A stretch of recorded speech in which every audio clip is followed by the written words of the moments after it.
It was late in the afternoon when I was organizing my bedroom, moving old boxers and wiping dust from the shelves.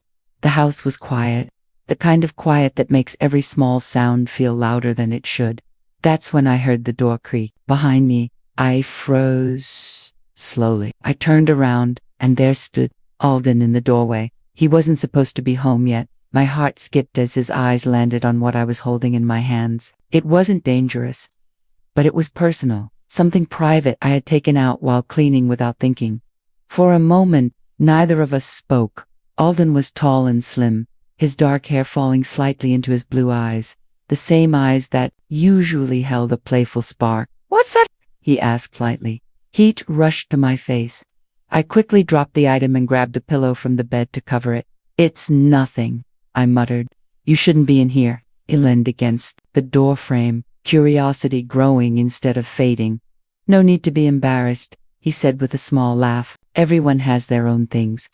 I forced a weak chuckle, trying to push past the awkwardness. "Alden, go to your room," I said firmly. For once, he didn't move right away. The air between us felt heavy. His playful expression faded into something serious, thoughtful. It was like he was seeing me differently for the first time. Finally, he shrugged and raised his hands. "All right, relax." Before leaving, he glanced back at me, a look that stayed with me long after the door closed.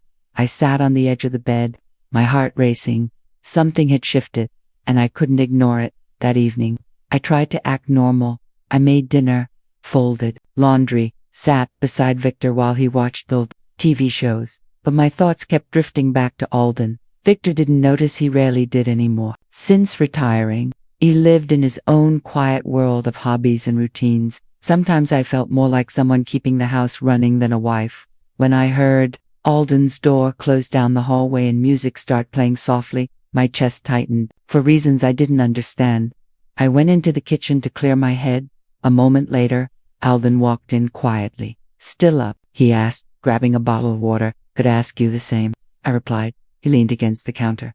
"Living here again feels strange," he said, "like I don't belong anymore."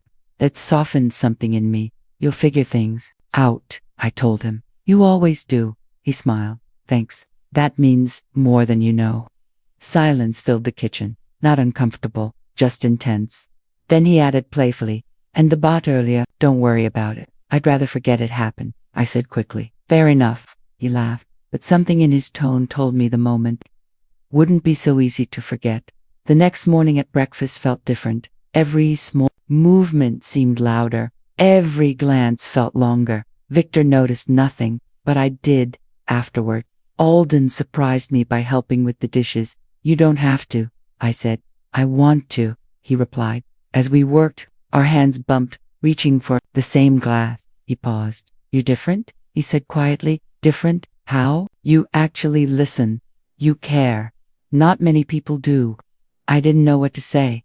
Before things could get awkward, Victor called for his crossword book, breaking the moment.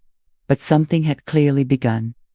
Over the next few days, Alden kept finding reasons to be near, helping with chores, fixing small things around the house, starting conversations late at night. One afternoon, I found him sitting on the porch steps staring into the yard. "Everything okay?" I asked.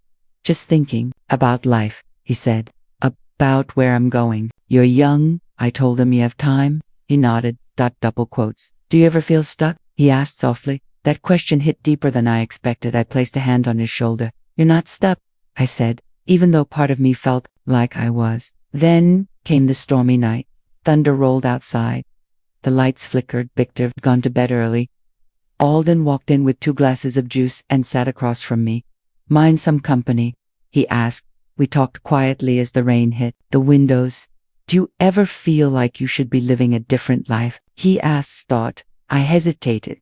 "Sometimes you deserve more than feeling invisible," he said gently. Before I could answer, the power went out. Darkness filled the room. The thunder boomed. We both froze. "I'll find a flashlight," he said. His hand brushed mine in the dark. The moment felt heavy. The lights came back on quickly. But the tension remained. I stepped back. "This isn't right," I said. "I know," he replied quietly, but neither of us could pretend nothing had happened.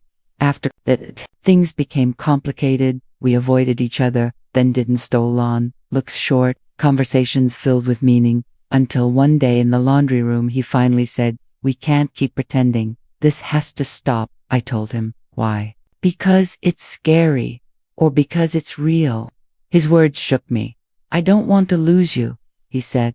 I turned away, unable to answer. The breaking point came during a dinner with our neighbor Bethany. Her eyes kept watching me. After everyone left, she cornered me in the kitchen.